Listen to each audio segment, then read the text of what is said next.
สหกรณ์สินเชื่อและเงินฝากประหยัดจำปาพัฒนาเปิดกองประชุมใหญ่สมาชิกสามัญประจำปี 2024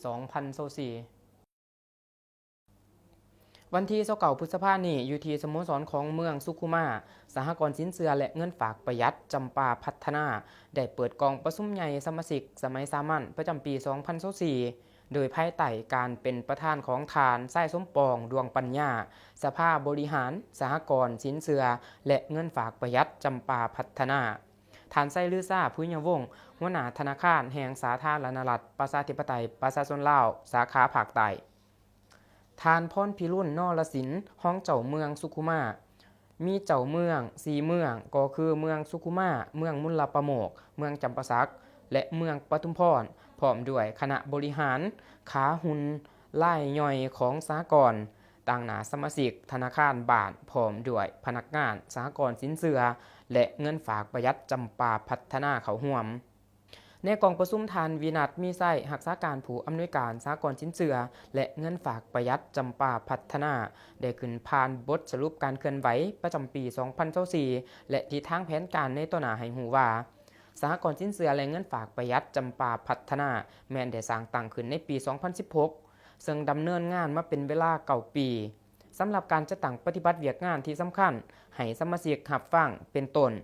การปฏิบัติรายหับได้ 13.30 ตื้อกีบปฏิบัติได้ 96.65 ส่วนหอยปฏิบัติรายจ่ายเท่ากับ 10.16 ตื้อกีบปฏิบัติได้ 96.82 ส่วนหอยปฏิบัติพันธอากรให้รัฐทั้งหมด 1.35 ตื้อกีบผลกำไรสุทธิ 2.76 ตื้อกีบปฏิบัติได้ 111.7 ส่วนหอยมียอดทรัพย์สินทั้งหมด 139.73 ตื้อกีบนอกนั้นยังได้ผ่านแผนธุรกิจและการจัดตั้งประจำปี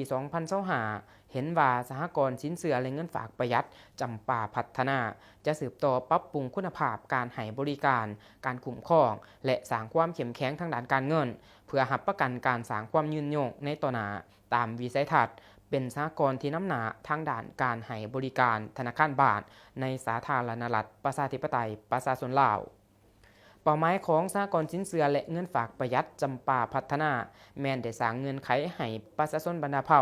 เขาเป็นสมาชิกเพื่อให้เขาเจ้าสามารถเข้าถึงการบริการทางด้านการเงินได้ง่ายประกอบส่วนเขาในกิจกรรมสร้างรายรับแก้ไขความทุกข์ยากและพัฒนาเศรษฐกิจสังคมตามแนวทางของพรรคและรัฐบาลวางออกเป็นสหกรณ์สินเชื่อที่มีความยืนยงด้วยการไล่เลี่ยงธุรกิจมีผลกำไรที่สามารถกลุ่มตนเองและประกอบส่วนช่วยเหลือสังคมพร้อมนี้ก็ได้มอบรางวัลและใบหยองย่อให้ธนาคารบาทดีเด่นประจำปี 2024 ซึ่งให้เกียรติมอบโดยทานห้องเจ้าเมือง4เมือง